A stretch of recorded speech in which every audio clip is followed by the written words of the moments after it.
Are you ready to leave the past behind but don't know how to do it? Stick around for this video where we'll share a few tips on how you can start focusing on the future and not getting caught up with the burdens of the past.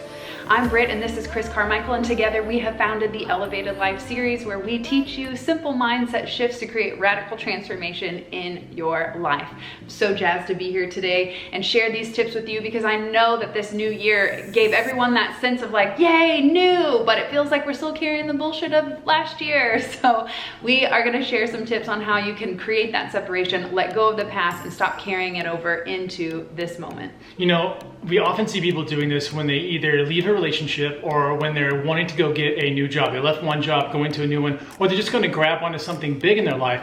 And what normally happens for people is they leave one relationship, something specific happened that caused them to cut away, and now they're going for that new one. And what ends up happening is they just go get in the same relationship they were just in, but they've replaced it with a new person. So they call a person by same problems, new person. Yeah, so they call someone by a different name, but they have attracted every single thing else that they did not want in the old relationship. And here's why.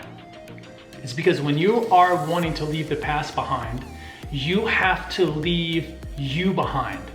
Beliefs. You have to leave that past you behind. So whatever behaviors, whatever thoughts, whatever ideas, whatever actions that you took to manifest whatever problems you are having in that specific moment, you have got to cut all of those out of your life. And the way I typically like to do this is imagine what new form I need to be. So what new beliefs do I need to have? What new ideas do I need to have? What new thoughts do I need to have? What actions do I need to have now moving forward that would attract into my life what it is that I actually want? Because if you do the same things, you get the same results. And so thinking that just because you decided, well, I'm just gonna do something different now, it's gotta be radically different. It's gotta be very different, where you're waking up feeling like a different person. You're showing up into that new relationship or that new job, whatever is that new thing, as a new you. You have to take on an entirely new persona, because as people, we attract to us what we think about all the time.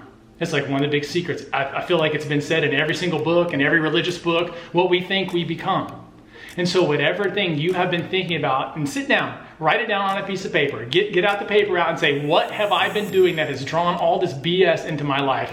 And then what do I need to be doing differently so that I can bring new things in? And all the stuff you wrote on the part where you're taking things out, stop all of those behaviors. Just quit all of those and start adding into the new ones. The truth is, the BS of the past is actually to help you propel outside your comfort zone and grow so that you can learn some lessons, so that you realize, hey, maybe there's some responsibility with the way that I'm thinking and my mindset and approach to things that can be up-leveled. You know, Albert Einstein said the same mind that created the problem can't be the one to solve it. And he doesn't mean go hire a life coach, but however, if you need one, we're here.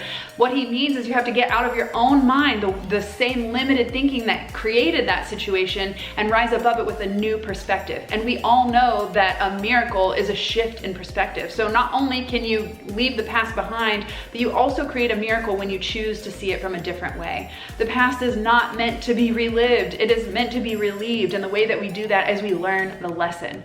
What did that struggle or that challenge or the pain of the past teach you in order for you to grow, evolve, and expand? And when you can find the silver lining and find that lesson, that's when you find the freedom of letting go of the pain of the past. Oh my gosh, man, you're so spot on with that. And what you figure out is that it is those lessons that we absolutely need. So the last part about this is that whatever person or situation or problem caused you pain to where you needed to change. Remember, we typically only change because of pain.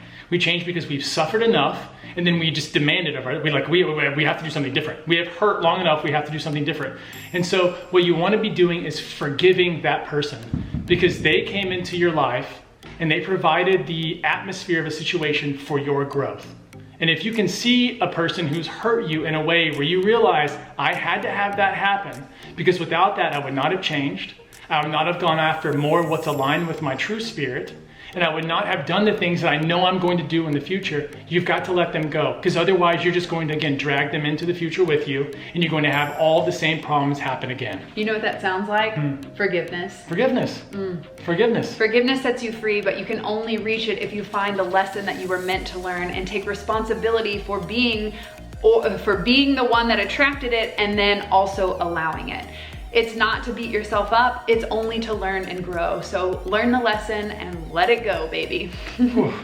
Thank you so much for tuning in. If you love this message, please like, share, tag it, whatever you gotta do to spread the good vibes, and we'll catch you soon. Peace.